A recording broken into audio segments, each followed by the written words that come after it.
And welcome, Baruch Ata Adonai Eloheinu Melech HaOlam Asher Kitshanu B'mitzvotav V'tzivanu L'asok B'divrei Torah. Amen. And just for the record, it is election day in the United States, so I'm going to say let's devote this lesson in the hopes that whatever the outcome is, it'll be a blessing. So, okay, I'm going to go ahead and share. So. We are, of course, on these wonderful, wonderful stories about Abraham and Sarah and Isaac and Ishmael, etc., etc. So we were just reading about how Abraham had, or Abram at this point, is consorting with Hagar at Sarai's request, and she does get pregnant, and then looks down on her mistress, and so basically he Sarah goes to Abram and says, it's it's your fault, you're responsible for this. So here we go. This is Abram's response. Vayomer Avram el Sarai. So Abram said to Sarai, Hine shivchatech biadech. Here is your maidservant in your hands. And as I have pointed out, hands are a metaphor for power and control.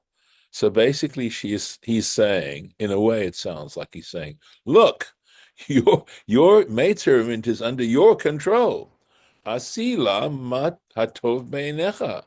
Do to her whatever is pleasing to you. You take care of it. But Aneha Sarai, and Sarah dealt harshly with her, but tivrach mipanea, to the extent that Hagar ran away. She ran away. She did not enjoy the way Sarai was treating her, to say the least. What we should note here is, of course, we know this is going to happen twice. But in the second case, Abraham actually does send her off. Whereas in this case, you see that I'm not saying that Abram is not responsible, but the one who really is the motivating factor here is Sarai as to why Hagar leaves. A little bit of Rashi on this. But ta'aneh Sarai, right? Ta'aneha, I think it is right. Ta'aneha, and deal harshly with her. Right? Sarah dealt harshly with her. So what exactly, right? Rashi usually likes to give us specifics when we see generalities, right? So Haita, right? Misha'abedet ba bekoshi. She was very tough with her in telling her what to do, right? In controlling her. So that's how we understand what this was involved, what this actually involved, right? She would really give her probably, a lot of tasks to do, and that she was harsh in her how she treated her, etc., etc. So onwards. By the way, of course, you know that Hagar is an Egyptian maidservant, so we should keep that in mind in terms of any foreshadowing there. So she's gone off. Vayimtsa'a malach Hashem, an angel of the Lord, found her. Al ein hamayim bamidbar. He found her by a well or a spring of water in the wilderness. Al ha'ayin b'derech shur, by the spring on the way to Shur. That's where she was. Let's see. So no Rashi on this. Vayomer, and the angel said to her, Hagar, Shivchat Sarai, maidservant of Sarai, Mizebat, from where did you come? Va'ana telechi, and where are you going? Vatomer, and Hagar says, Mipnei Sarai Gvirti, on account okay, it could be on account of, mipnei can sometimes mean that, right? In other words, this could be understood as on account of Sarai, my mistress, or mipnei, from the presence of Sarai, my mistress, ani borachet, am I fleeing. So since the angel asked her from where you came, understanding this as from the presence of Sarai, my mistress, makes a lot of more sense in terms of the translation. I also want to point out before we get into the Rashi that how it mentions, it said he could have just said Vayomer Hagar, Amy Zebat. But the fact that he addresses her as the maidservant of Sarai, and we see, of course, that Hagar also refers to her as Gavir right? My my mistress. Also, there's a implication here that possibly there's some regret and admission on Hagar's part, because remember, this all happened simply because Hagar, having become pregnant, all of a sudden looked down on Sarah, right? Didn't treat her respectfully. And here we have a sense, perhaps, that she's doing tshuva. Let's take a look at the Rashi. Amy Zebat. So he is translating this phrase here, right? From where do you come? And simply meaning Mechan Bat. So Mechan simply means from where. But this is an unusual phrase. And so he goes further, okay, in explaining. Yodea Haya, he knew. It wasn't like the angel didn't know. So why did he ask her if he knew already? Ella, however, litain la petach lekanes ima badvarim. The reason was to give her an opening, literally, so that he could start a conversation with her. And we see this too when God asks Adam, Ayeka, where are you? God knew where Adam was. But sometimes you ask these questions. A question is a very good way of starting a conversation, and that's what this was.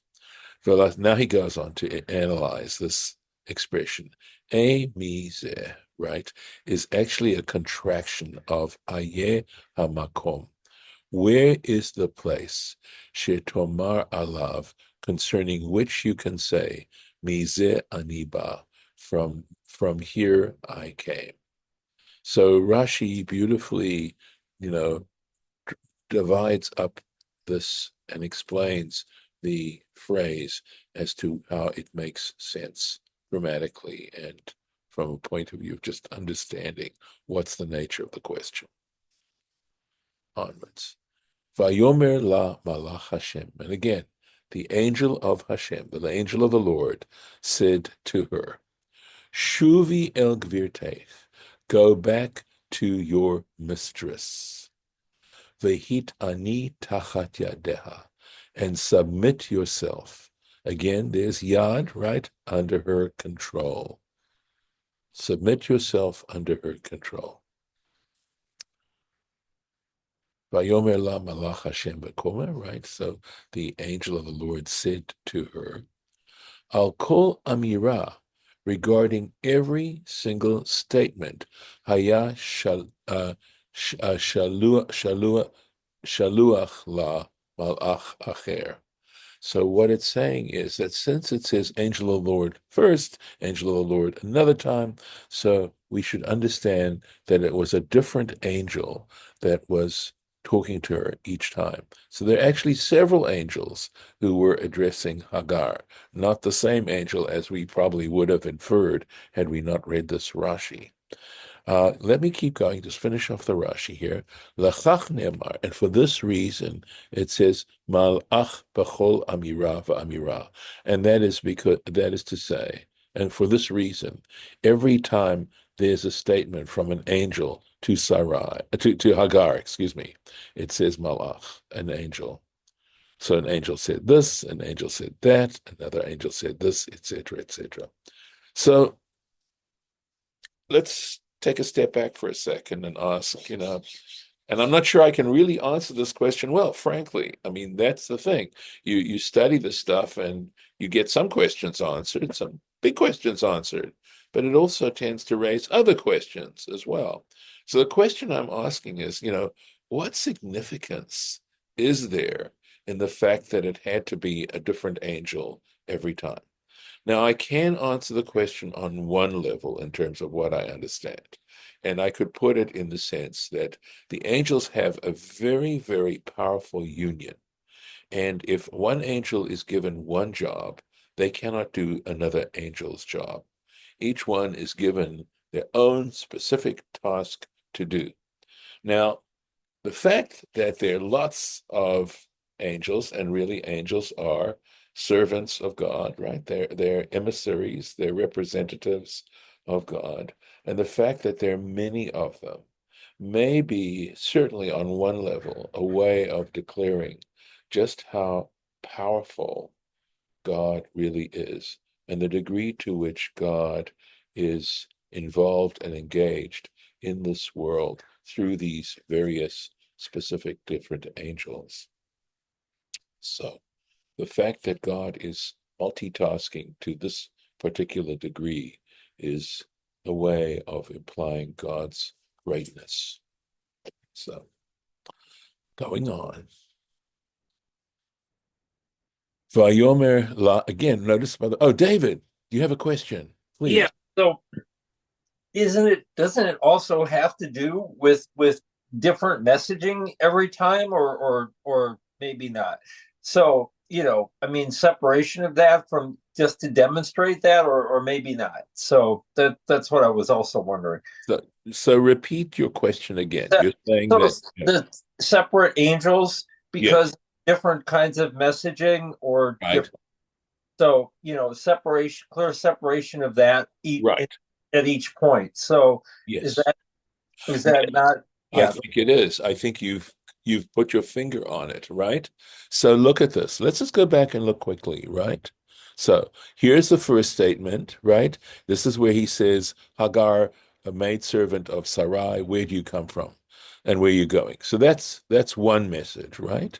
That's one message. So to kind of, and it's so similar to the question that God asks Adam, where are you? Right? In other words, take account of what's going on right now. Just reflect a little bit, right? Because sometimes we'll run away from something without thinking, where we really going, right? I love it. People want to get out of one situation this is a very human thing, without thinking about where they're going and what the next situation is going to be like. All they're focused on is leaving, but they aren't thinking about the future. So at any rate, that's a message there. Then we've got another. See, notice Malach Hashem, and this time the message is return to your mistress, right, etc. And then there's another message now, and this is completely different, and we're going to read it right now. Vayomer la Malach Hashem. Thank you, David, by the way, because I was not bringing that out, and I think that was great. Thank you for doing that. Yeah, now you know where Dickens got it. Well, yes. So an angel of Hashem said to her, Harba arbe etzarech. I will multiply exceedingly your progeny, your seed. Velo yisafer mirov. There's going to be so many of them that they will not be countable. You will not be able to count them. So that's again, very different message. And look, again, one more time, Malach Hashem. I believe this is the fourth time it talks about Malach Hashem. And there's no need for it, not from a grammatical point of view, right? So let's just see what's going on. There's no Rashi on this one. There's the Rashi on the next one. Vayomer la malach Hashem, an angel of the Lord said to her, Hinach hara, you will conceive, you'll get pregnant.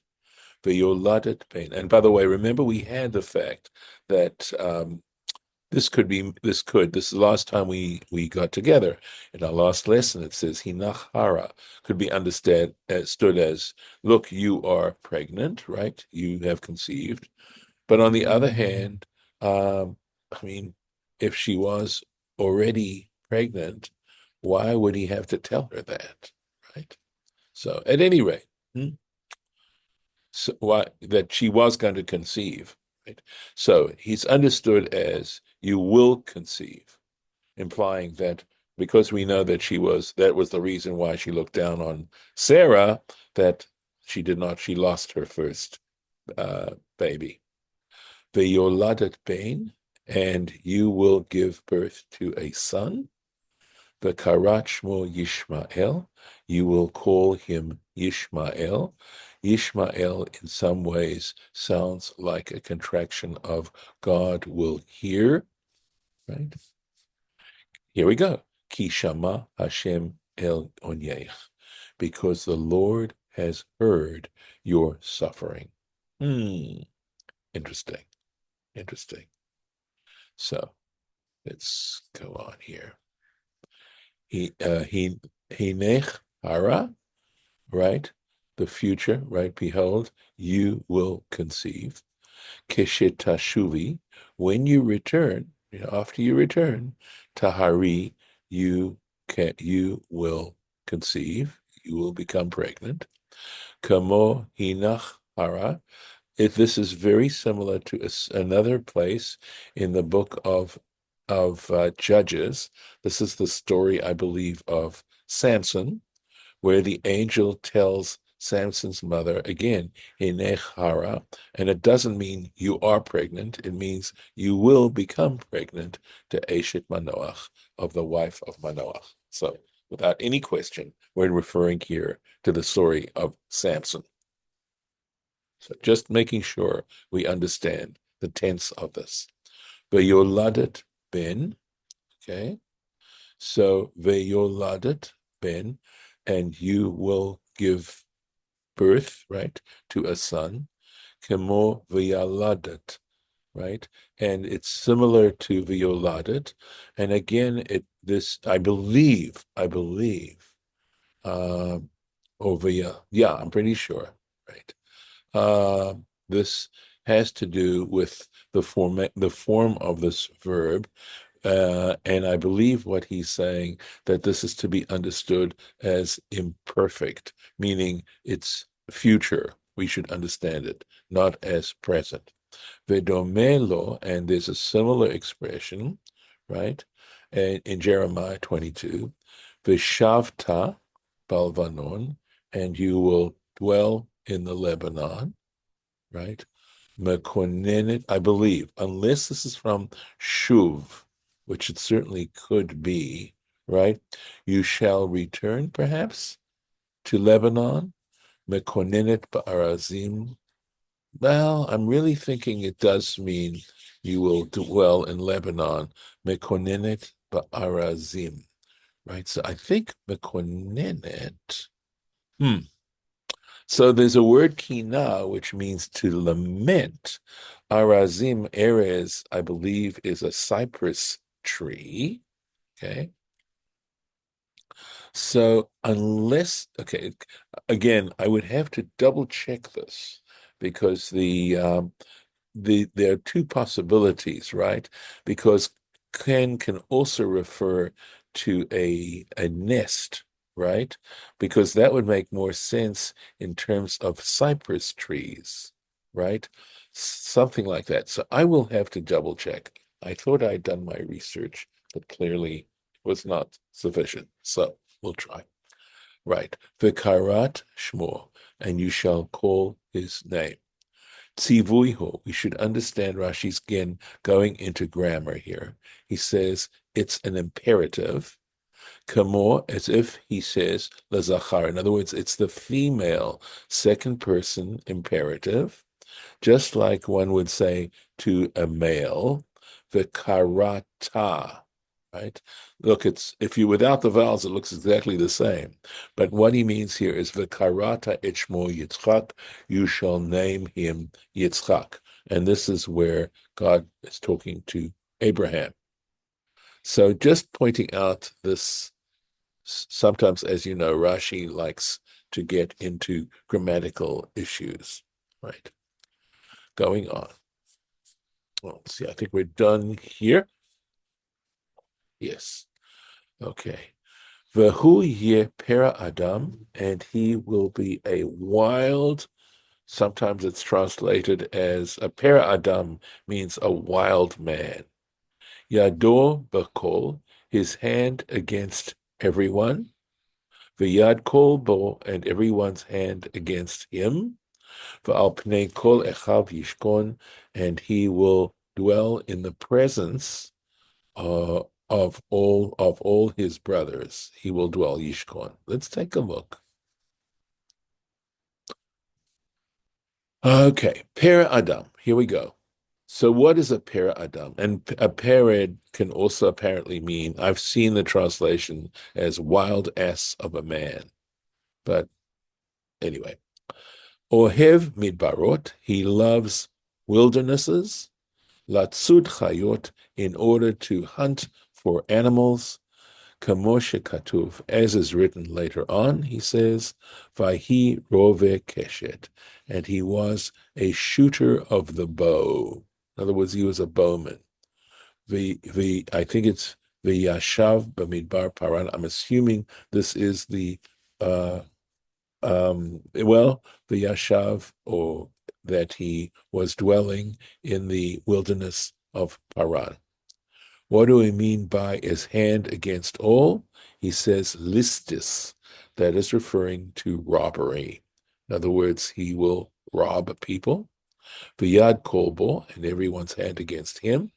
Hakol soninoto, everyone hates him. Umit karimbo, and they attack him. This is, again, taking a stand back. This is food for thought, right? In terms of, what is really being communicated here, right? This is a descendant of Abraham and Hagar, and this kind of personality, what is it really trying to describe, right? Well, certainly someone who has no respect for other human beings. This is not exactly an Abraham and Sarah kind of value, certainly not an Abraham and Abraham kind of value. So again, this is something to think about. For al pnei kol echav yishkon, right? So sheyihyeh zaro, that is to say, that his offspring gadol, interesting. That the idea here, Rashi, according to Bereshit Rabbah, that we're saying that he will have lots and lots of children. I believe when he says Zaro Gadol. Of course, it could possibly mean that they will be big people, but since it's talking about his seed will be much, I'm assuming, of course, that it's really talking about population. Again, you see that stuff to think about. Vatikre Shem Hashem Hadover Elah, and she called, of course, we're talking about Hagar, the name of the Lord who spoke to her, who was speaking to her, Ata El Roi, you are a God who sees me, Ki Amra, because she, again, thinking, she thought, right? Hagam Halom Ra'iti Acharei Roi. Is it possible that I will see further after I have seen? Right, so we'll see. We'll see what it says. Clearly, some difficult Hebrew going on, right? So, Ata el Roi. So he says, Natuv chatav kamatz. He says, because it's not, I believe he's referring here, let's see, find a place. This is the chatav kamatz that he's referring to, that Rashi is referring to. We'll see. And he's saying there's a grammatical reason. Mipnei shehu shem davar. He says because it is a noun, right? In other words, seeing, something like that. Seeing me, right? In other words, Eloha ha, looks like Eloha ha-re'iyah, right? A God of seeing, shero'eh be'elbon shel alovim, because he sees the distress of those, or the humiliation of those who are in distress. And there's apparently other manuscripts, Farim Acherim, other manuscripts of Rashi, Davar Acher, another interpretation. Ata El Roi, you are the God who sees me. Mashma, that implies Shehu Ro'eh Hakol, that he actually sees everything. Ve'en Sham Davar Ro'eh Oto, but no one sees him.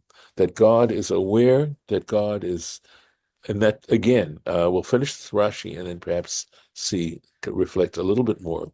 Hagam Halom, right? So will I further, something like that.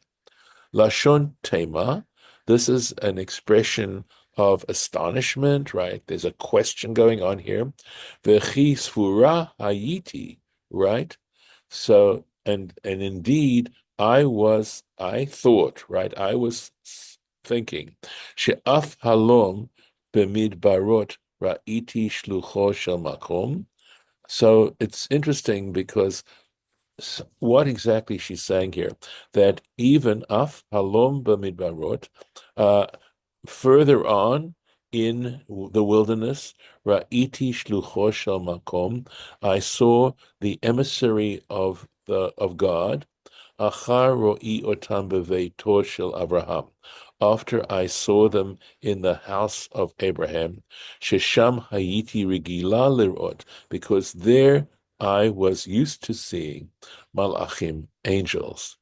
V'teda, and you should know, shahaita regila lerotam. In other words, how do you know that she was used to seeing these angels? Sha'arei manoach, because Manoach, now we're going back to Samson, right? That story about Samson and Judges. Ra'a et hamalach pam achat. He saw the angel one time. Amar, and he said, Mot namut, we will die. V'zorata arba'a, and she saw four angels, ze achar ze, one after the other. V'lo charada, and she was not afraid. She was not afraid. So, okay, so what exactly is Rashi telling us here? Rashi's telling us that this statement, actually on the part of Hagar, is saying, I saw angels back in Abraham's tent, back where I lived with Abraham, but I didn't expect to see them here in the wilderness because the angels that were in Abraham's tent was on account of Abraham and Sarah's sanctity and their righteousness, etc. So there's an you know, interesting idea here that in the tents of the righteous, there are angels present. And she didn't expect to see angels here in the wilderness. That is how Rashi is understanding the Hebrew here. And with this, I am going to stop the share. Give you a chance to comment if you like. So, Judith, good to see you. Do you have any thoughts? I know often, you have reflections. And I know also that it's not always easy for you to get off mute. Harlan, do you have any questions? Kathy? Okay, not today. All right. Okay, I'm going to stop. Yeah, Harlan? I was just wondering why God wanted her to go back to Sarah and be punished by Sarah. It doesn't make sense to me. Well, it doesn't appear that she was punished, but what he is saying, and again, I'm sure that this is foreshadowing and suggesting stuff that she needs to submit herself to Sarah's authority, to accept the fact that Sarah is her mistress, and to be respectful. So this would be part of her tshuva, that she was capable. Because remember, she wouldn't have been treated that way had she been respectful of Sarah in the first place. So, Okay. I mean, I hope that answers the question. Judith? Oh, no, I just thought I was glad to be here. Thank you Yes, me too. for the short time I could be. Right. Okay, I'm going to stop the recording.